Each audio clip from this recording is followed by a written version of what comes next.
हाँ जी स्टूडेंट्स, ये ਆਪਾਂ ਜਿਹੜਾ ਹੈਗਾ ਹੈ ਸਟੈਟ ਦਾ ਆਪਣਾ ਚੈप्टर ਨੰਬਰ 11 ਕੋਰਿਲੇਸ਼ਨ ਐਨਾਲਿਸਿਸ ਸਟਾਰਟ ਕਰ ਰਹੇ ਹੈਗੇ, ਜਿਸ ਦੇ ਵਿੱਚ ਕੋਰਿਲੇਸ਼ਨ ਦਾ ਮਤਲਬ ਕੀ ਹੁੰਦਾ ਹੈਗਾ ਕਿ ਜਦੋਂ ਆਪਾਂ ਦੋ ਚੀਜ਼ਾਂ ਨੂੰ ਕੀ ਹੈ ਰਿਲੇਟ ਕਰ ਰਹੇ ਹਾਂ, ਉਹਨਾਂ ਨੂੰ ਕੋਰਿਲੇਟ ਕਰ ਰਹੇ ਹੈਗੇ, ਰਿਲੇਸ਼ਨ ਪਤਾ ਕਰ ਰਹੇ ਹੈਗੇ, ਤਾਂ ਇਹੀ ਚੀਜ਼ ਇੱਥੇ ਆਪਣੇ ਕੋਲੇ ਜਿਹੜੀ ਹੈਗੀ ਆ ਜਾਂਦੀ ਹੈ। Here we shall deal with the problems and methods related with the determination of relation between two variables. ਜਦੋਂ ਆਪਣੇ ਕੋਲੇ ਦੋ ਤਰ੍ਹਾਂ ਦੇ ਵੇਰੀਏਬਲਸ ਹੋਣਗੇ ਜਾਂ ਦੋ ਤਰ੍ਹਾਂ ਦੀ ਡਿਟਰਮੀਨੇਸ਼ਨ ਹੋਏ, ਉਹਨਾਂ ਦੇ ਵਿਚਕਾਰ ਆਪਾਂ ਰਿਲੇਸ਼ਨਸ਼ਿਪ ਫਾਈਂਡ ਆਊਟ ਕਰਦੇ ਹਾਂ, ਤਾਂ ਉਹਨੂੰ ਆਪਾਂ ਕੀ ਕਹਾਂਗੇ, ਕੋਰਿਲੇਸ਼ਨ ਕਹਾਂਗੇ। ਦੇਖੋ ਬੇਟਾ, ਹੁਣ ਤੱਕ ਆਪਾਂ ਜਿੰਨਾ ਵੀ ਕੀਤਾ ਹੈਗਾ ਉਹਦੇ ਵਿੱਚ ਕੀ ਸੀਗਾ, ਆਪਾਂ ਨੂੰ ਵੇਰੀਏਬਲਸ ਗਿਵਨ ਹੁੰਦੇ ਸੀਗੇ, ਠੀਕ ਹੈ। ਤਾਂ ਇਹਦੇ ਵਿੱਚ ਕਿ ਆਪਾਂ ਨੂੰ ਦੋ ਪੈਰਲਰ ਜਿਹੜੇ ਹੈਗੇ ਵੇਰੀਏਬਲਸ ਗਿਵਨ ਹੋਣਗੇ ਅਤੇ ਉਹਨਾਂ ਨੂੰ ਆਪਾਂ ਕੋਰਿਲੇਟ ਕਰਾਂਗੇ। ਇਹ ਡਿਸਟਰੀਬਿਊਸ਼ਨ ਆਫ ਪੇਅਰਡ ਵੈਲਿਊਜ਼ ਆਪਾਂ ਨੂੰ ਕਿ ਇੱਕ ਤਰ੍ਹਾਂ ਦਾ ਪੇਅਰਡ ਵੈਲਿਊਜ਼ ਦੇ ਵਿੱਚ ਜਿਹੜਾ ਡਿਸਟਰੀਬਿਊਸ਼ਨ ਗਿਵਨ ਹੋਏਗਾ, distribution of paired values of two variables ਜਿਹੜਾ ਹੈਗਾ, ਦੋ ਤਰ੍ਹਾਂ ਦੇ ਵੇਰੀਏਬਲਸ ਦਾ ਪੇਅਰ ਦੇ ਵਿੱਚ ਆਪਾਂ ਨੂੰ ਡਿਸਟਰੀਬਿਊਸ਼ਨ ਗਿਵਨ ਹੈ। ਇਸ ਕੋਲ ਦਾ ਬਾਈਬਰੇਟ ਡਿਸਟਰੀਬਿਊਸ਼ਨ, ਉਹਨੂੰ ਆਪਾਂ ਕੀ ਕਹਿ ਦਿੰਦੇ ਹਾਂ, ਬਾਈਬਰੇਟ ਡਿਸਟਰੀਬਿਊਸ਼ਨ ਕਹਿੰਦੇ ਹੈਗੇ। Clear? if there exists any relationship between two variables such as income and expenditure, ठीक है। ਇੱਥੇ ਆਪਾਂ ਬਾਈਬਰੇਟ ਡਿਸਟਰੀਬਿਊਸ਼ਨ ਕਿਸ ਤਰ੍ਹਾਂ ਦੇ ਕਰਾਂਗੇ, ਜਦੋਂ ਦੋ ਤਰ੍ਹਾਂ ਦੇ ਵੇਰੀਏਬਲਸ ਦੇ ਵਿੱਚ ਰਿਲੇਸ਼ਨ ਹੁੰਦਾ, ਜਿਵੇਂ ਸਟੈਟ ਦੇ ਵਿੱਚ ਬੇਟਾ ਕੀ ਹੁੰਦਾ ਹੈਗਾ ਕਿ ਇਨਕਮ ਅਤੇ ਐਕਸਪੈਂਡੀਚਰ ਦੇ ਵਿੱਚ ਰਿਲੇਸ਼ਨ ਹੁੰਦਾ ਹੈਗਾ। ਇਨਕਮ ਅਤੇ ਐਕਸਪੈਂਡੀਚਰ ਦਾ ਰਿਲੇਸ਼ਨ ਕਿਸ ਤਰ੍ਹਾਂ ਦਾ ਹੁੰਦਾ ਕਿ ਜਿਵੇਂ ਜਿਵੇਂ ਆਪਣੀ ਇਨਕਮ ਵੱਧਦੀ ਹੈ, ਆਪਣੇ ਖਰਚੇ ਜਿਹੜੇ ਆ ਉਹ ਵੱਧ ਹੁੰਦੇ ਜਾਂਦੇ ਹੈ, ਜਾਂ ਆਪਣੀ ਜੇ ਇਨਕਮ ਘੱਟ ਹੁੰਦੀ ਹੈ ਤਾਂ ਆਪਣੇ ਜਿਹੜੇ ਐਕਸਪੈਂਡੀਚਰਸ ਹੈ, ਖਰਚੇ ਆ ਉਹ ਘੱਟ ਹੋ ਜਾਂਦੇ ਹੈ। ਜਾਂ price and demand the relation ਹੁੰਦਾ ਹੈ ਕਿ ਜੇ ਕਿਸੇ ਚੀਜ਼ ਦੀ ਪ੍ਰਾਈਸ ਜ਼ਿਆਦਾ ਹੋ ਜਾਂਦੀ ਹੈ ਤਾਂ ਉਹਦੀ ਡਿਮਾਂਡ ਘੱਟ ਜਾਂਦੀ ਹੈ, ਅਤੇ ਜੇ ਪ੍ਰਾਈਸ ਘੱਟ ਹੋ ਜਾਂਦੀ ਹੈ ਤਾਂ ਉਹਦੀ ਡਿਮਾਂਡ ਵੱਧ ਜਾਂਦੀ ਹੈ। ਹਾਈਟ ਹੈ ਅਤੇ ਵੇਟ ਦਾ ਰਿਲੇਸ਼ਨ ਹੁੰਦਾ ਹੈਗਾ ਕਿ ਆਪਾਂ ਕਹਿੰਦੇ ਹਾਂ ਕਿ ਬੱਚੇ ਦੀ ਹਾਈਟ ਵੱਧ ਗਈ ਤਾਂ ਉਹਦੇ ਅਕੋਰਡਿੰਗ ਉਹਦਾ ਵੇਟ ਵੀ ਵੱਧ ਜਾਂਦਾ ਹੈ, ਜੇ ਹਾਈਟ ਘੱਟ ਹੈ ਤਾਂ ਉਹਦਾ ਵੇਟ ਵੀ ਘੱਟ ਹੈ। ਇਸ ਤਰ੍ਹਾਂ ਹੋਰ ਸਾਰੀਆਂ ਜਿਹੜੇ ਰਿਲੇਸ਼ਨਸ ਹੈ ਮਤਲਬ ਆਪਣੇ ਕੋਲੇ ਆ ਜਾਂਦੀਆਂ ਐਗਜ਼ਾਮਪਲਸ, ਜਿਹਦੇ ਵਿੱਚ ਕੀ ਹੈਗਾ ਕਿ ਆਪਾਂ ਨੂੰ ਦੋ ਵੇਰੀਏਬਲਸ ਗਿਵਨ ਹੈ। ਦੇਖੋ ਇਹਨਾਂ ਦੋਨਾਂ ਦਾ ਆਪਸ ਦੇ ਵਿੱਚ ਲਿੰਕ ਹੈਗਾ, ਇਹਨਾਂ ਨੂੰ ਆਪਾਂ ਕੋਰਿਲੇਟ ਕਰਕੇ ਜਿਹੜਾ ਹੈਗਾ ਇਹਨਾਂ ਦਾ ਕੋਰਿਲੇਸ਼ਨ ਫਾਈਂਡ ਆਊਟ ਕਰ ਸਕਦੇ ਹਾਂ ਕਿ ਇਹਨਾਂ ਦਾ ਕਿੰਨਾ ਕੋਰਿਲੇਸ਼ਨ ਹੈ, ਕਿਸੇ ਜਗ੍ਹਾ ਦੇ ਉੱਤੇ ਕਿੰਨਾ ਅਸਰ ਪੈਂਦਾ ਹੈਗਾ। ਰੇਨਫਾਲ ਐਂਡ ਕਰੋਪ, ਕਿੰਨੀ ਬਾਰਿਸ਼ ਹੋਣ ਨਾਲ ਕਿੰਨਾ ਆਪਣੇ ਕੋਲੇ ਜਿਹੜਾ ਹੈਗਾ ਬਾਰਿਸ਼ ਹੋਣ ਨਾਲ ਜਿਹੜੀ ਹੈਗੀ ਖੇਤੀ ਦੇ ਉੱਤੇ ਕਿੰਨਾ ਅਸਰ ਪਏਗਾ, ਇਸ ਚੀਜ਼ ਦਾ ਆਪਣੇ ਕੋਲ ਰਿਲੇਸ਼ਨ ਆ ਜਾਂਦਾ ਹੈ between two variables with the help of correlation analysis. It involves various methods and technique. ਅਤੇ ਕੋਰਿਲੇਸ਼ਨ ਕੱਢਣ ਵਾਸਤੇ ਕੀ ਹੈ, ਆਪਣੇ ਕੋਲੇ ਵੇਰੀਅਸ ਮੈਥਡਸ ਅਤੇ ਟੈਕਨੀਕਸ ਆ ਜਾਂਦੇ ਹੈਗੇ। ਆਪਣੇ ਕੋਲੇ ਡੈਫੀਨੇਸ਼ਨ ਹੈਗੀ AM ਟਟਲ ਦੀ।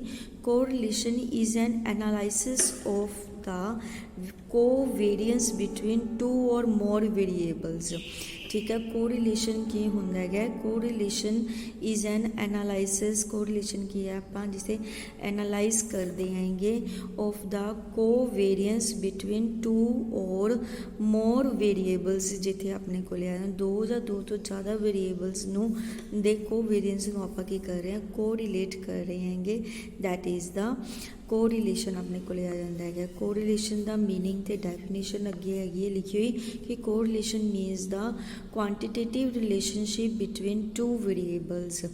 कोरिलेशन का की मतलब है कि क्वांटिटेटिवली जो आपने फाइंड आउट करना, देखो उस अपन पता इन्हों का रिलेशन हैगा ही है, पर जो आप उन्होंने क्वांटिटेटिवली जो हैगा रिलेशन फाइंड आउट करना चाहते हैं, एक क्वांटिटी किन्ने % उन्होंने रिलेशन है बिटवीन टू वेरीएबल्स, तो कोरिलेशन आप जो है फाइंड आउट करते हैं। Two variables are set to be correlated. दो वेरीएबल्स आप की कहने हैं, कोरिलेटेड कहने हैं when the value of one variable changes with the change in the value of other variable. ਦੋ ਵੇਰੀਏਬਲਸ ਨੂੰ ਆਪਾਂ ਕੋਰਿਲੇਟਡ ਕਦੋਂ ਕਹਿੰਦੇ ਆ, ਜਦੋਂ ਇੱਕ ਵੈਲਿਊ ਦੇ ਚੇਂਜ ਹੋਣ ਨਾਲ ਦੂਜੀ ਵੈਲਿਊ ਚੇਂਜ ਹੋ ਜਾਂਦੀ ਹੈਗੀ। ਦੇਖੋ ਇਹਦਾ ਮਤਲਬ ਕੀ ਹੈ, ਹੁਣੇ ਤੁਹਾਨੂੰ ਐਗਜ਼ਾਮਪਲਸ ਦੱਸੀਆਂ ਸੀ ਇਨਕਮ ਤੇ ਐਕਸਪੈਂਡੀਚਰ। ਹੁਣ ਜਿਵੇਂ ਇਨਕਮ ਆਪਣੀ ਚੇਂਜ ਹੋਈ, ਇਨਕਮ ਆਪਣੀ ਵੱਧ ਗਈ ਤਾਂ ਆਪਣੇ ਜਿਹੜੇ ਖਰਚੇ ਆ ਉਹ ਵੀ ਵੱਧ ਗਏ। ਕਲੀਅਰ? ਤਾਂ ਇਨਕਮ ਆਪਣੀ ਘਟ ਗਈ ਤਾਂ ਆਪਣੇ ਖਰਚੇ ਆਪ ਜਿਹੜੇ ਆਪਾਂ ਘਟਾ ਲੈਂਦੇ ਹੈਗੇ। ਇਸ ਤਰ੍ਹਾਂ ਦੇਖੋ ਇੱਕ ਚੀਜ਼ ਦੇ ਇੱਕ ਵੇਰੀਏਬਲ ਦੇ ਘਟਣ ਜਾਂ ਵਧਣ ਦੇ ਨਾਲ ਆਪਣੀ ਦੂਸਰੀ ਜਿਹੜੀ ਇਹ ਵੇਰੀਏਬਲ ਹੈ ਜਾਂ ਚੀਜ਼ ਹੈ, ਐਕਸਪੈਂਡੀਚਰ ਹੈ, ਜਿਵੇਂ ਕਿ ਘੱਟ ਜਾਂ ਵੱਧ ਹੋ ਰਹੇ ਹੈਗੇ, ਤਾਂ ਉਹ ਮਤਲਬ ਇੱਕ ਚੀਜ਼ ਦਾ ਇਫੈਕਟ ਜਦੋਂ ਦੂਸਰੀ ਚੀਜ਼ ਦੇ ਉੱਤੇ ਪੈਂਦਾ ਹੈਗਾ ਤਾਂ ਉਹਨੂੰ ਆਪਾਂ ਕੀ ਕਹਿ ਦਿੰਦੇ ਹੈਗੇ, ਉਹਨੂੰ ਆਪਾਂ ਕੋਰਿਲੇਸ਼ਨ ਜਿਹੜਾ ਹੈਗਾ ਕਹਿੰਦੇ ਹੈਗੇ। ਉਹਨਾਂ ਦੇ ਵਿਚਕਾਰ ਜੋ ਆਪਾਂ ਰਿਲੇਸ਼ਨ ਫਾਈਂਡ ਆਊਟ ਕਰਦੇ ਹਾਂ that is the correlation. Two variables are said to be correlated, ਕਿ ਉਹ ਆਪਸ ਦੇ ਵਿੱਚ ਕੀ ਹੈਗੇ, ਕੋਰਿਲੇਟਡ ਹੈ ਜਦੋਂ ਇੱਕ ਚੀਜ਼ ਦੂਸਰੀ ਚੀਜ਼ ਦੇ ਉੱਤੇ ਪ੍ਰਭਾਵ ਪਾਉਂਦੀ ਹੈਗੀ। ਕਲੀਅਰ? ਆਪਣੇ ਕੋਲੇ ਕੀ ਆਹ ਡਿਫਰੈਂਟ ਡੈਫੀਨੇਸ਼ਨਸ ਲਿਖੀਆਂ ਹੋਈਆਂ, ਜਿਵੇਂ ਕ੍ਰੌਕਸਟਨ ਤੇ ਕਾਊਡਨ ਦੀ ਡੈਫੀਨੇਸ਼ਨ ਹੈ when relationship is of quantitative nature of the appropriate statistical tool for discovering and measuring the relationship and expressing it in brief formula ਦੇ ਵਿੱਚ ਆਪਾਂ ਰਿਲੇਟ ਕਰਦੇ ਹੈਗੇ। ਸੌਖੀ ਡੈਫੀਨੇਸ਼ਨ ਹੈ ਤੁਹਾਡੇ ਕੋਲੇ WI ਕਿੰਗ ਦੀ ਹੈ। If it is proved true that in a large number of instances two variables tend always to fluctuate in the same or in the opposite direction, we consider that the fact is established and that a relationship exists. The relationship is called the correlation. ਇੱਥੇ ਇਹ ਕੀ ਕਹਿ ਰਿਹਾ ਹੈ, ਜੇ ਇਹ possible ਹੈ, if it is proved true, ਜੇ ਇਹ ਆਪਣੇ ਕੋਲੇ ਸੱਚਾਈ ਆ ਜਾਂਦੀ ਹੈ, that in a large number of instance, ਕਿ ਲੰਬੇ ਕੇਸਿਸ ਦੇ ਵਿੱਚ ਲੰਬੇ ਜਿਹੜਾ ਆਪਾਂ ਨੂੰ ਵੇਰੀਏਬਲ ਡਾਟਾ ਗਿਵਨ ਹੈ, two variables tend to always to fluctuate, ਉਹਨਾਂ ਦੇ ਵਿੱਚ ਜਿਹੜੀ ਫਲਕਚੁਏਸ਼ਨ ਹੈ ਉਹ ਕੀ ਆ ਰਹੀ ਹੈ, ਜਾਂ ਤਾਂ ਸੇਮ ਆ ਰਹੀ ਹੈ ਜਾਂ ਓਪੋਜ਼ਿਟ ਆ ਰਹੀ ਹੈਗੀ। ਸੇਮ ਔਰ ਓਪੋਜ਼ਿਟ ਡਾਇਰੈਕਸ਼ਨ, ਦੇਖੋ ਓਪੋਜ਼ਿਟ ਸੇਮ ਡਾਇਰੈਕਸ਼ਨ ਤੇ ਓਪੋਜ਼ਿਟ ਡਾਇਰੈਕਸ਼ਨ ਦਾ ਕੀ ਮਤਲਬ ਹੈਗਾ। ਦੇਖੋ ਇਨਕਮ ਵਧਣ ਦੇ ਨਾਲ ਖਰਚਾ ਵੱਧ ਗਿਆ ਤੇ ਇਨਕਮ ਘਟਣ ਦੇ ਨਾਲ ਖਰਚਾ ਘਟ ਗਿਆ, ਤਾਂ ਇਟ ਮੀਨਸ ਕਿ ਉਹ ਸੇਮ ਡਾਇਰੈਕਸ਼ਨ ਦੇ ਵਿੱਚ ਜਾ ਰਹੀ ਹੈ। ਓਪੋਜ਼ਿਟ ਡਾਇਰੈਕਸ਼ਨ ਦਾ ਮਤਲਬ ਜਿਵੇਂ ਪ੍ਰਾਈਸ ਤੇ ਡਿਮਾਂਡ, ਪ੍ਰਾਈਸ ਵਧਣ ਨਾਲ ਡਿਮਾਂਡ ਘਟ ਗਈ, ਮੀਨਸ ਓਪੋਜ਼ਿਟ ਰਿਲੇਸ਼ਨ ਹੋ ਗਿਆ। ਪ੍ਰਾਈਸ ਵਧੀ, ਡਿਮਾਂਡ ਘਟੀ, ਪ੍ਰਾਈਸ ਘਟੀ, ਡਿਮਾਂਡ ਵਧੀ, ਤਾਂ ਮੀਨਸ ਦੋਨਾਂ 'ਚ ਕੀ ਹੈਗਾ, ਓਪੋਜ਼ਿਟ ਰਿਲੇਸ਼ਨ ਹੈਗਾ। ਕਲੀਅਰ?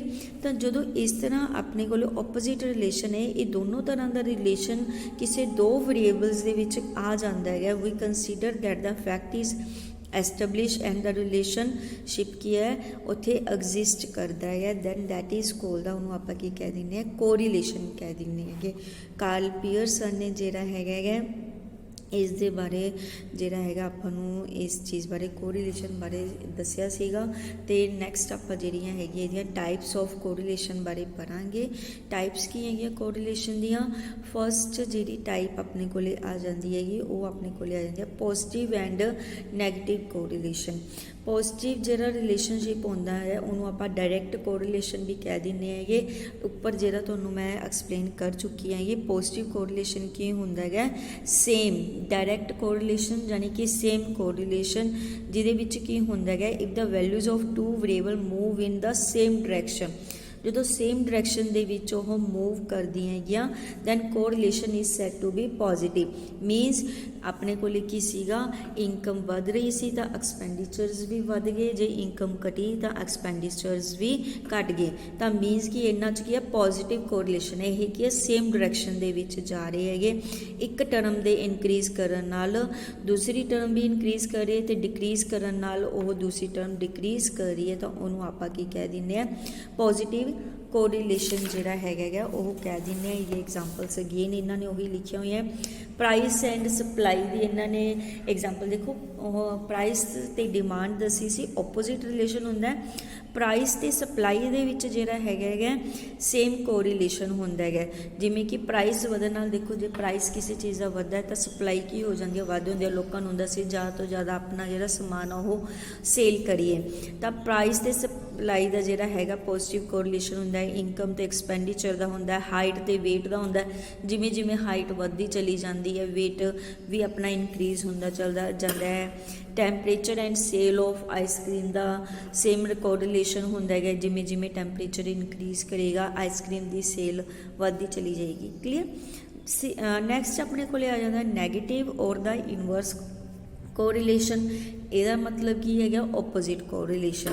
ਇਨਵਰਸ ਮਤਲਬ ਓਪੋजिट ਮੀਨਸ ਜੇ ਦੋ ਵੇਰੀਏਬਲ ਓਪੋजिट ਡਾਇਰੈਕਸ਼ਨ ਦੇ ਵਿੱਚ ਵੇਰੀ ਕਰ ਰਹੇ ਹੈਗੇ ਤਾਂ ਉਹਨੂੰ ਆਪਾਂ ਨੈਗੇਟਿਵ ਕੋਰਿਲੇਸ਼ਨ ਕਹਿ ਦਿੰਦੇ ਆ। ਮੀਨਸ ਕਿ ਇੱਕ ਵੇਰੀਏਬਲ ਦੇ ਇਨਕਰੀਜ਼ ਕਰਨ ਨਾਲ ਦੂਸਰਾ ਵੇਰੀਏਬਲ ਡਿਕਰੀਜ਼ ਕਰ ਰਿਹਾ, ਜਾਂ ਇੱਕ ਵੇਰੀਏਬਲ ਦੇ ਡਿਕਰੀਜ਼ ਕਰਨ ਨਾਲ ਦੂਜਾ ਵੇਰੀਏਬਲ ਇਨਕਰੀਜ਼ ਕਰ ਰਿਹਾ, ਤਾਂ ਉਹਨੂੰ ਆਪਾਂ ਕੀ ਕਹਿ ਦਿੰਦੇ ਹੈਗੇ ਨੈਗੇਟਿਵ ਕੋਰਿਲੇਸ਼ਨ ਕਹਿ ਦਿੰਦੇ ਹੈਗੇ। ਜਿਵੇਂ ਕਿ ਪ੍ਰਾਈਸ ਤੇ ਡਿਮਾਂਡ ਇਹਦੇ ਵਿੱਚ ਆ ਗਿਆ ਕਿ ਕਿਸੇ ਚੀਜ਼ ਦੀ ਜਦੋਂ ਪ੍ਰਾਈਸ ਵੱਧ ਜਾਂਦੀ ਹੈ ਆਪਾਂ ਉਹਦੀ ਡਿਮਾਂਡ ਘੱਟ ਕਰਨ ਲੱਗ ਜਾਂਦੇ ਹਾਂ, ਜਦੋਂ ਉਹਦੀ ਪ੍ਰਾਈਸ ਘੱਟ ਜਾਂਦੀ ਹੈ ਆਪਾਂ ਉਹਦੀ ਡਿਮਾਂਡ ਜ਼ਿਆਦਾ ਕਰਦੇ ਹਾਂ। ਜਾਂ number of workers and time required to complete the work, ਜੇ ਨੰਬਰ ਆਫ ਵਰਕਰਸ ਜ਼ਿਆਦਾ ਹੈਗਾ ਤਾਂ ਕਿਸੇ ਕੰਮ ਨੂੰ ਕਰਨ ਦੇ ਵਿੱਚ ਘੱਟ ਟਾਈਮ ਲੱਗੂ, ਜੇ ਨੰਬਰ ਆਫ ਵਰਕਰਸ ਘੱਟ ਹੈ ਤਾਂ ਟਾਈਮ ਜ਼ਿਆਦਾ ਲੱਗੂਗਾ ਕੰਮ ਕਰਨ ਦਾ, ਓਪੋजिट ਰਿਲੇਸ਼ਨ ਹੋਏਗਾ। ਠੀਕ ਹੈ। ਵੋਲੀਅਮ ਤੇ ਪ੍ਰੈਸ਼ਰ ਆਫ ਗੈਸ ਦਾ ਸੇਮ ਓਪੋजिट ਰਿਲੇਸ਼ਨ ਨੇ। ਉਸ ਤੋਂ ਬਾਅਦ ਇੱਕ ਇਹ ਚੀਜ਼ ਬੇਟਾ ਧਿਆਨ ਰੱਖਣੀ ਹੈ, ਕੁਛ ਅਜਿਹੇ ਵੇਰੀਏਬਲਸ ਵੀ ਹੁੰਦੇ ਹੈਗੇ ਜਿਨ੍ਹਾਂ ਦੇ ਵਿੱਚ ਜ਼ੀਰੋ ਕੋਰਿਲੇਸ਼ਨ ਹੁੰਦਾ ਹੈ। ਠੀਕ ਹੈ। ਜ਼ੀਰੋ ਕੋਰਿਲੇਸ਼ਨ ਵਾਲੇ ਕਿਹੜੇ ਵੇਰੀਏਬਲਸ ਹੁੰਦੇ ਆ ਜਿਨ੍ਹਾਂ ਦਾ ਮਤਲਬ ਦੋ ਅਜਿਹੇ ਵੇਰੀਏਬਲ ਇੱਕ ਜਿਹਦੇ ਵਿੱਚੋਂ ਇੱਕ ਵੇਰੀਏਬਲ ਦੇ ਘਟਣ ਜਾਂ ਵਧਣ ਦਾ ਦੂਜੇ ਵੇਰੀਏਬਲ ਤੇ ਕੋਈ ਅਸਰ ਹੀ ਨਹੀਂ ਹੁੰਦਾ ਹੈਗਾ। ਠੀਕ ਹੈ। ਇੱਕ ਵੇਰੀਏਬਲ ਚਾਹੇ ਘਟੇ ਜਾਂ ਵਧੇ ਦੂਸਰੇ ਵੇਰੀਏਬਲ ਤੇ ਕੋਈ ਅਸਰ ਹੀ ਨਹੀਂ ਹੋ ਰਿਹਾ, ਮੀਨਸ ਉਹਦੇ ਵਧਣ ਜਾਂ ਘਟਣ ਨਾਲ ਦੂਜੇ ਵੇਰੀਏਬਲ ਦੇ ਵਧਣ ਜਾਂ ਘਟਣ ਤੇ ਕੋਈ ਇਫੈਕਟ ਨਹੀਂ ਪੈ ਰਿਹਾਗਾ, ਤਾਂ ਉਹਨੂੰ ਆਪਾਂ ਕੀ ਕਹਿ ਦਿੰਦੇ ਹਾਂ, ਉਹਨਾਂ ਦੋਨਾਂ ਵੇਰੀਏਬਲਸ ਦੇ ਵਿਚਕਾਰ ਕੀ ਹੈਗਾ ਜ਼ੀਰੋ ਕੋਰਿਲੇਸ਼ਨ ਹੈਗਾ। Clear. Relates to two variables if they are not related with each other, ਉਹਨਾਂ ਨੂੰ ਜ਼ੀਰੋ ਕੋਰਿਲੇਸ਼ਨ ਕਹਿੰਦੇ ਆ ਜਦੋਂ ਉਹਨਾਂ ਦਾ ਆਪਸ 'ਚ ਕੋਈ ਰਿਲੇਸ਼ਨ ਨਹੀਂ ਹੈਗਾ। In other words if two variables are independent of each other, ਜੇ ਦੋ ਵੇਰੀਏਬਲਸ ਕੀ ਹੈਗੇ ਇੱਕ ਦੂਸਰੇ ਤੋਂ ਇੰਡੀਪੈਂਡੈਂਟ ਹੈ, ਦੇयर ਇਜ਼ ਜ਼ੀਰੋ ਕੋਰਿਲੇਸ਼ਨ। ਜਿਵੇਂ ਕਿ height of students and marks obtained by them. ਠੀਕ ਹੈ। ਹੁਣ ਬੱਚਿਆਂ ਦੀ ਹਾਈਟ ਦਾ ਤੇ ਬੱਚਿਆਂ ਦੇ ਜਿਹੜੇ ਮਾਰਕਸ ਹੁੰਦੇ ਹੈਗੇ ਉਹਨਾਂ ਦੋਨਾਂ ਦਾ ਆਪਸ 'ਚ ਕੋਈ ਰਿਲੇਸ਼ਨ ਨਹੀਂ। ਇੱਦਾਂ ਤਾਂ ਨਹੀਂ ਹੈਗਾ ਗਾ ਕਿ ਜਿਹੜੇ ਬੱਚੇ ਦੀ ਹਾਈਟ ਜ਼ਿਆਦਾ ਉਹਦੇ ਜ਼ਿਆਦਾ ਮਾਰਕਸ ਹੋਣਗੇ, ਨੋ, ਜਾਂ ਜਿਹੜੇ ਬੱਚੇ ਦੀ ਹਾਈਟ ਘੱਟ ਆ ਉਹਦੇ ਜ਼ਿਆਦਾ ਮਾਰਕਸ ਹੋਣਗੇ ਜਾਂ ਘੱਟ ਮਾਰਕਸ ਹੋਣਗੇ, ਨਹੀਂ, ਇੱਦਾਂ ਦਾ ਕੋਈ ਰਿਲੇਸ਼ਨ ਨਹੀਂ। ਹਾਈਟ, ਬੱਚੇ ਦੀ ਹਾਈਟ ਤੇ ਬੱਚੇ ਦੇ ਮਾਰਕਸ ਹੋਣ ਦਾ ਆਪਸ ਦੇ ਵਿੱਚ ਕੋਈ ਰਿਲੇਸ਼ਨ ਨਹੀਂ, ਦੈਟ ਇਜ਼ ਉੱਥੇ ਕਿਹੜਾ ਰਿਲੇਸ਼ਨ ਹੈ ਜ਼ੀਰੋ ਕੋਰਿਲੇਸ਼ਨ ਹੈ। ਜਾਂ price of rice and demand of coffee, ਹੁਣ ਰੇਟ ਤਾਂ ਚਾਵਲਾਂ ਦਾ ਇਨਕਰੀਜ਼ ਹੋਈ ਜਾ ਰਿਹਾ ਹੈਗਾ ਤੇ ਡਿਮਾਂਡ ਆਪਾਂ ਕਹੀਏ ਕਿ ਕੌਫੀ ਦੀ ਵੱਧ ਘੱਟ ਰਹੀ ਹੈ, ਉਸ ਇਹਨਾਂ ਦੋਨਾਂ ਦਾ ਤਾਂ ਆਪਸ 'ਚ ਕੋਈ ਰਿਲੇਸ਼ਨ ਨਹੀਂ ਹੈਗਾ ਗਾ ਨਾ। ਤਾਂ ਇਟ ਮੀਨਸ ਇੱਕ ਵੇਰੀਏਬਲ ਦੇ ਘਟਣ ਵਧਣ ਨਾਲ ਦੂਜੇ ਵੇਰੀਏਬਲ 'ਤੇ ਜਦੋਂ ਕੋਈ ਇਫੈਕਟ ਨਹੀਂ ਪੈਂਦਾ ਉਹਨੂੰ ਆਪਾਂ ਜ਼ੀਰੋ ਕੋਰਿਲੇਸ਼ਨ ਕਹਿ ਦਿੰਦੇ ਹੈਗੇ। ਨੈਕਸਟ ਸੈਕਿੰਡ ਟਾਈਪ ਹੈਗਾ ਸਿੰਪਲ ਐਂਡ ਮਲਟੀਪਲ ਕੋਰਿਲੇਸ਼ਨ।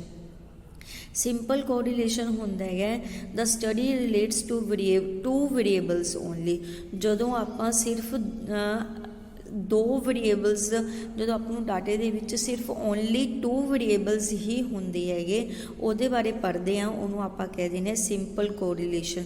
ਜਿਵੇਂ between income and saving, price and demand, ਸਿਰਫ ਦੋ ਵੇਰੀਏਬਲਸ ਹੀ ਹੁੰਦੇ ਹੈਗੇ ਤਾਂ ਉਹ ਆਪਣੇ ਕੋਲੇ ਸਿੰਪਲ ਕੋਰਿਲੇਸ਼ਨ ਹੁੰਦਾ। ਮਲਟੀਪਲ ਕੋਰਿਲੇਸ਼ਨ 'ਚ ਹੁੰਦੇ ਦੋ ਮੋਰ ਦੈਨ ਟੂ ਵੇਰੀਏਬਲਸ, ਜਦੋਂ ਦੋ ਤੋਂ ਜ਼ਿਆਦਾ ਵੇਰੀਏਬਲਸ ਹੁੰਦੇ ਹੈਗੇ, more than two variables and one variable is related to number of variable. ਜਾਂ ਆਪਾਂ ਕਹੀਏ ਕਿ ਇੱਕ ਵੇਰੀਏਬਲ ਨੂੰ ਜਦੋਂ ਆਪਾਂ ਬਹੁਤ ਸਾਰੇ ਵੇਰੀਏਬਲਸ ਦੇ ਨਾਲ ਕੋਰਿਲੇਟ ਕਰਦੇ ਹੈਗੇ ਤਾਂ ਉਹਨੂੰ ਆਪਾਂ ਕੀ ਕਹਿ ਦਿੰਦੇ ਹੈਗੇ ਮਲਟੀਪਲ ਕੋਰਿਲੇਸ਼ਨ ਕਹਿ ਦਿੰਦੇ ਹਾਂ। ਫੋਰ ਐਗਜ਼ਾਮਪਲ ਇਹਦੇ ਵਿੱਚ ਆਪਾਂ ਲੈ ਸਕਦੇ ਹਾਂ ਕਿ ਜਿਸ ਤਰ੍ਹਾਂ ਕਿ ਕਰੋਪ, ਠੀਕ ਹੈ, ਆਪਾਂ ਕੀ ਹੈ ਦੇਖਣਾ ਕਿ ਖੇਤੀ ਜਿਹੜੀ ਹੈਗੀ ਪ੍ਰੋਡਕਸ਼ਨ ਆਫ ਜਿਹੜੀ ਖੇਤੀ ਹੈ, ਕਰੋਪ ਹੈ, ਉਹ ਕਿਸ ਦੇ ਉੱਤੇ ਡਿਪੈਂਡ ਕਰਦੇ, ਦੇਖੋ ਰੇਨਫੋਲ, ਯੂਜ਼ ਆਫ ਫਰਟੀਲਾਈਜ਼ਰ, ਠੀਕ ਹੈ, ਇਹਨਾਂ ਦੋਨਾਂ ਦੇ ਨਾਲ ਆਪਾਂ ਉਹਨੂੰ ਕੋਰਿਲੇਟ ਕਰਨਾ ਹੈਗਾ।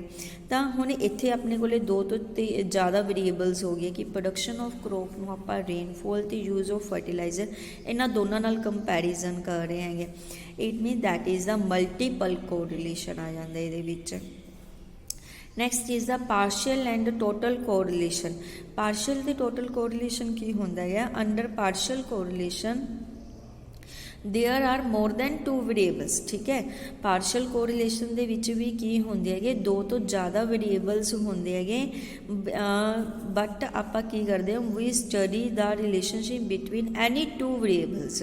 पर आपां की करदे हैगे, वेरिएबल्स तो 2 तो ज़्यादा होंदे हैगे, पर आपां उन्हां दे विचों की करदे सिर्फ 2 वेरिएबल्स ही एट ए टाइम यूज़ करदे हैगे, बाकी जिहड़े वेरिएबल्स होंदे उन्हां नूं कॉन्सटेंट मान लैंदे आ कि उन्हां दा कोई इफैक्ट नहीं पै रहा गा, आपां उन्हां नूं कॉन्सटेंट मन के चल पाने, सिर्फ 2 वेरिएबल्स का ही आपां रिलेशनशिप फाइंड आउट करते हैं। फॉर एग्जाम्पल जिमें कि आपां जदों पढ़ते हैं कि प्रोडक्शन ऑफ क्रॉप पढ़ना है, तो देखो जदों आपां नूं पता खेती दे उत्ते देखो आपां नूं खेती दी जिहड़ी प्रोडक्शन हुंदी है उहदे उत्ते देखो फर्टिलाइजर्स दा, रेनफॉल दा, है ना, डिफरेंट चीज़ों का जिहड़ा असर पैंदा है आपां किस तरह यूज़ करते हैं।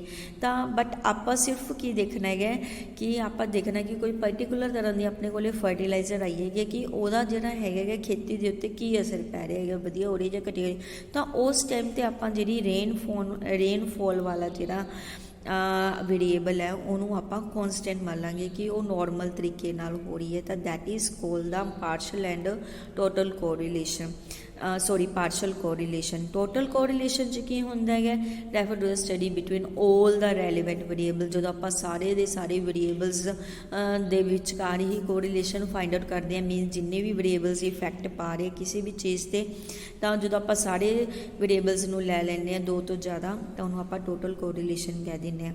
उस तो बाद आ गया linear and non linear correlation.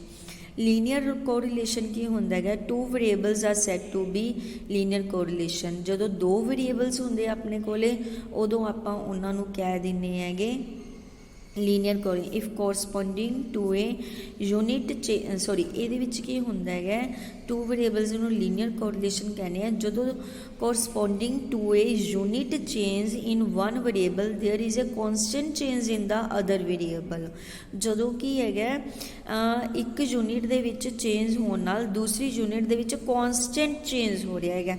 मतलब देखो आह अपने कोले एक्स है, ये देखो 1 के गैप नाल ये इंक्रीज कर रहा है, तो जो दूसरा है वेरिएबल वो भी कॉन्सटेंट उस अमाउंट नाल ही चेंज हो रहा है, जिमें 3 + 2 5 आ गया, 5 + 2 7 हो गया, 7 + 2 9 हो गया, 9 + 2 11, यानी कि एक पर्टिकुलर रेशो जी है उस रेशो के नाल जिहड़ा वेरिएबल्स है दोनों वेरिएबल्स चेंज हो रहे हैं, तो उन्होंने आप कह दें लीनियर कोरिलेशन कह दें है।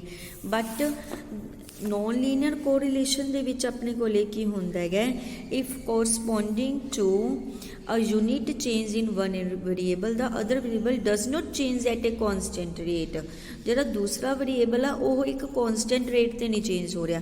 हम देखो उपर वाला तो ये सेम उसी रेशो नाल चेंज होया, पर नीचे वाला देखो 5 + 2 7, 7 + 3 10, 10 + 7 17, 17 प्लस अपने को आ गया ये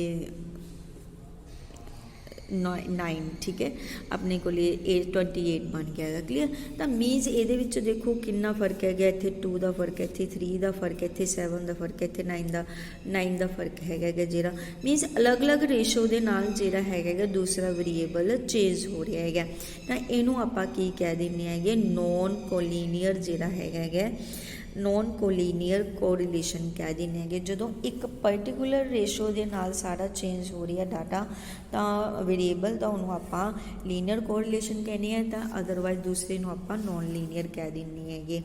उस तो बाद आ गया logical and illogical correlation. Logical correlation की होंदा है कि if correlation between 2 variable is calculated mathematically, जो आप मैथेमैटिकली सॉल्व करते हैं and this relationship is logical too then correlation is said to be logical. Means आप कहिए कि जो भी आप रिलेशनशिप कर रहे हैं कि हाँ ये कोई लॉजिक बन रहा है, ठीक है, मीनस एक दूसरे से इफैक्ट पा रहे, जिमें correlation between demand and price हो गया, या इनकम एंड एक्सपेंडिचर, तो एक ये लॉजिकल कोरिलेशनस है।